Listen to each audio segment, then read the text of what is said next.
10 ಕಡೆ ಹೋಗ್ತದೆ.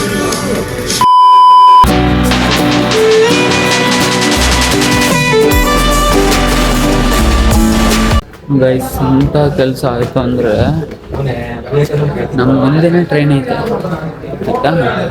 ಬಟ್ ಇದು ಶಿವಮೊಗ್ಗ ಎಕ್ಸ್ಪ್ರೆಸ್ ಅಂತ ಇದ್ದಿದೆ. ಆದರೆ ನಮ್ಮ ಟ್ರೈನ್ ಇದ್ದಿದ್ದು 10:15. ಆದರೆ ಕೆಲಸ ಏನಾದ್ರು ಅಂದರೆ ಅದೇ ಟ್ರೈನ್ ಅಂತೆ 10 ಕಾಲಿಗೆ ಹೋಗ್ತದೆ.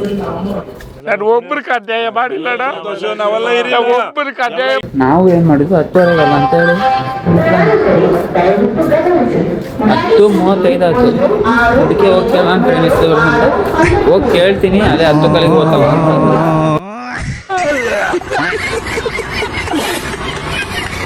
150 ರೂಪಾಯಿ ಹೋಯ್ತು ಟ್ರೈನ್ ಹೋಯ್ತು. ಮತ್ತೆ ಮಧ್ಯಾಹ್ನ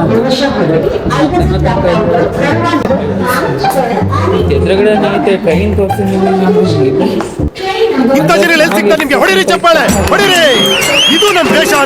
ನಾವು ಆಮೇಲೆ ಮಧ್ಯಾಹ್ನದ್ದು ಟ್ರೈನಿಗೆ ಟಿಕೆಟ್ ತಗೊಂಡು ಮಧ್ಯಾಹ್ನ ತನಕ ನಮಗೆ ಆಕ್ಚುಲಿ ಟೈಮ್ ಇತ್ತು. ಅದಕ್ಕೋಸ್ಕರ ನಾವು ನಮ್ಮ ಟಿಪಿಕಲ್ ಬರೋವ್ರ ಮನೆಗೆ ಹೋಗಿ ಬರುವ ಅಂತ ಹೇಳಿ ಹೊರಟ್ವಿ. ಆದ್ರೆ ಹೆಂಗ್ ಹೋದ್ವಿ ಅನ್ನೋದು ಮಾತ್ರ ತುಂಬಾ ಕ್ರೇಜಿ. ಹತ್ತತ್ರ 2 hour ನಾವು ನಡ್ಕೊಂಡು ಹೋಗಿದ್ವಿ. ನನಗೆ ಆಟೋ ಕ್ಲಿಪ್ ಹಾಕಿರೋದು ವಾಪಸ್ ಬರ್ಬೇಕಾರೆ ಹತ್ತತ್ರ 2 hour ನಾವು ವಾಕಿಂಗ್ ಮಾಡ್ಕೊಂತ ಅವ್ರ ಮನೆಗೆ ಹೋಗಿದ್ದು. ಆಕ್ಚುಲಿ ಬಿಕಾಸ್ ನಮ್ಮ ಹತ್ರ ಬಜೆಟ್ ಇರಲಿಲ್ಲ, ದುಡ್ಡು.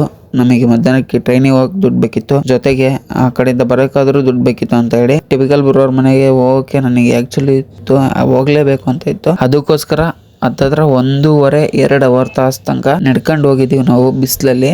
ಅದಂತೂ ಕ್ರೇಜಿ. ಗೈಸ್ ನಾವು ಇವಾಗ ಯಾರ ಮನೆ ಹತ್ರ ಬಂದಿದ್ದು ಗೊತ್ತಾ? ಮೈಸೂರಲ್ಲಿ ಫೇಮಸ್ ಯೂಟ್ಯೂಬರ್ ಅದ ನಮ್ಮ ಟಿಪಿಕಲ್ ಕನ್ನಡಿಗ ಬ್ರೋ ಅವ್ರ ಹತ್ರ ಬಂದಿದ್ದೀವಿ. ಮನೆ ಹತ್ರ ನೋಡಿ ಗೊತ್ತಿಲ್ಲ ಇದರೆಲ್ಲ ಗೈಸ್. ನೋಡ್ಬೋದು ನಾವು ಕರ್ನಾಡು ಮನೆ ಹತ್ರ ಬಂದಿದ್ದೀವಿ. ಟಿಪಿಕಲ್ ಬ್ರೋ ಅವ್ರ ಮನೆ ಹತ್ರ ಇದರೆಲ್ಲ ಗೊತ್ತಿಲ್ಲ ನನಗೆ. ಲೆಟ್ಸ್ ಸಿ, ನೋಡುವ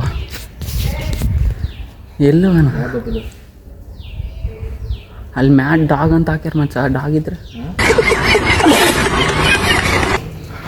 ನಾಯಿ ಇದ್ರೆ ಕಷ್ಟ ಮಚ್ಚ.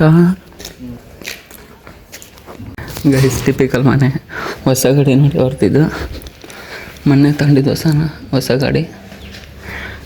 ಇದವ್ರು ಯಾವಾಗಲೂ ಹೇಳೋ ರೀತಿ ಅವ್ರದ್ದು ಅವ್ರ ಮನೆಗೆ ಬಂದಂಥ ಫಸ್ಟ್ ಗಾಡಿ. ಅವ್ರ ಗ್ಯಾರೇಜ್ ಬಾಗ್ಲಾಕಿದೆ.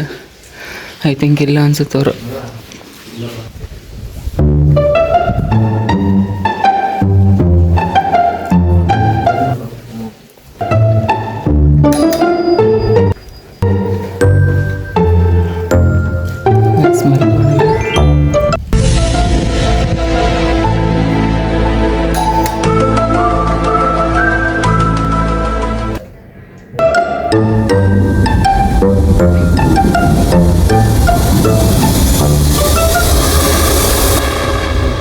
ಟಿಪಿಕಲ್ ಬರಲ್ವಾ?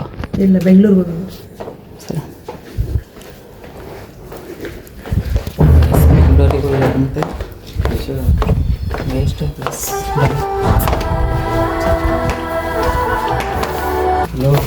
ಕರುನಾಡು ನೋಡಿ ಮೀಟ್ ಮಾಡಕ್ಕೆ ಬಂದಿದ್ವಿ, ಬಟ್ ಅವ್ರಿಲ್ಲ.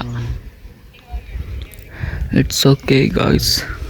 ಓಕೆ ಗೈಸ್, ನಾನು ಆಗಲೇ ಹೇಳ್ದಂಗೆ ನಮಗೆ ಬಜೆಟ್ ಇರಲಿಲ್ಲ ಅಂತ ಅದಕ್ಕೋಸ್ಕರ ನಡ್ಕೊಂಬಂದು ನಾವು ಟಿಪಿಕಲ್ ಬರೋರ್ನ ಅಷ್ಟು ಕಷ್ಟಪಡ್ಕೊಂಡು ಬಂದ್ವಿ. ಬಟ್ ಯೂಸ್ ಆಗಲಿಲ್ಲ, ಯಾಕೆಂದರೆ ಅವ್ರು ಇರಲಿಲ್ಲ. ಪಾಪ ಅವ್ರು ಬ್ಯುಸಿಯಲ್ಲಿ ಅವರಿದ್ದರು. ಅವರು ಬೆಂಗಳೂರಿಗೆ ಹೋಗಿದ್ರಂತೆ. ಅವ್ರು ಬ್ಯುಸಿಯಲ್ಲಿ ಅವ್ರು ಇರ್ತಾರೆ. ನಾವು ಹೋಗಿದ್ದು ರಾಂಗ್ ಟೈಮ್ ಅಂತ ಅನ್ನಿಸ್ತು. ಅದಕ್ಕೆ ಪರವಾಗಿಲ್ಲ ಅಂತೇಳಿ ವಾಪಸ್ ಆಟೋ ಬುಕ್ ಮಾಡ್ಕೊಂಡ್ವಿ. ಯಾಕಂದರೆ ಮತ್ತೆ 2 hour ನಡೆಯೋಷ್ಟು ನಮಗೆ ಸ್ಟ್ರೆಂತ್ ಇರಲಿಲ್ಲ, ಆಮೇಲೆ ಟೈಮು ಇರಲಿಲ್ಲ. ಅದಕ್ಕೋಸ್ಕರ ಮತ್ತೆ ವಾಪಸ್ ಆಟೋ ಬುಕ್ ಮಾಡ್ಕೊಂಡು ಹೊರಟ್ವಿ ವಾಪಸ್ ರೈಲ್ವೆ ಸ್ಟೇಷನಿಗೆ. ಅಮ್ಮ ಹೇಳಿದರು ಅದಕ್ಕೆ ಸರಿ ಅಂತ ಹೇಳಿ ವಾಪಸ್ ರೈಲ್ವೆ ಸ್ಟೇಷನ್ಗೆ ಬಂದಿದ್ದೀವಿ. ಈಗ 3:45 ಟ್ರೈನ್ ಐತೆ. 3:45 ಟ್ರೈನ್ ಹಾಕ್ಬೇಕು ಆಯಿತಾ. ಬೆಳಗ್ಗೆ ಟ್ರೈನು 75 ರೂಪಾಯಿ ಮಿಸ್ ಆಗಿದ್ದು ನನಗೆ. ಹೊಟ್ಟೆ ಓಡಿಸ್ಕೊಂಡು ಎಂಥ ಕೆಲಸ. ಎದುರುಗಡೆನೇ ಐತೆ ಗಾಯ್ಸ್ ಟ್ರೈನು, ಎದುರುಗಡೆನೇ ಐತೆ. ಮುಕ್ಕಾಲು ತಾಸು ನಾನು ಬೈಕ್ ಅನ್ನೋದು ಯಾಕೆ ಹೋಗ್ತಿರಲ್ಲ, ಈ ಟ್ರೈನ್ ಹೋದ್ರೆ ನಮ್ಮ ಟ್ರೈನ್ ಬರ್ತೈತಿ, ಈ ಟ್ರೈನ್ ಹೋದ್ರೆ ನಮ್ಮ ಟ್ರೈನ್ ಬರ್ತೈತಿ ಅಂತ ಹೇಳಿ ಅದು ನೋಡಿದರೆ ನನಗೆ ಗೊತ್ತಾಗಿ ಹಾಳಾಗೋದು. ಫೈನಲಿ ಟ್ರೈನ್ನ ಕ್ಯಾಚ್ ಮಾಡಿದ್ವಿ. ಈಗ 11:30ಗೆ ದಾವಣಗೆರೆ ಹೋಗುತ್ತೆ.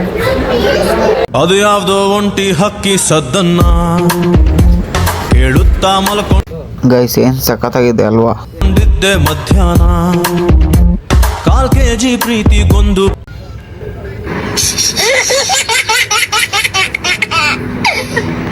ಅಷ್ಟೇ ಗೈಸ್. ಫೈನಲಾಗಿ ನಾವು 12:30 ಹಂಗೆ ಬಂದ್ವಿ.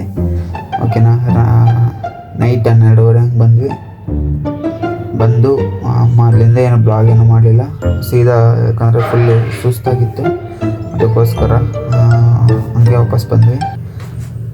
ಈ ವಿಡಿಯೋ ಇಷ್ಟ ಆಗಿರೋ ಒಂದು ಲೈಕ್, ಒಂದು ಶೇರ್, ಸಬ್ಸ್ಕ್ರೈಬ್ ಮಾಡ್ಕೊಂಡು ಮಿಸ್ ವಿಡಿಯೋ ಅಂತ ಹೇಳ್ತಾ ಬಾಯ್ ಬಾಯ್.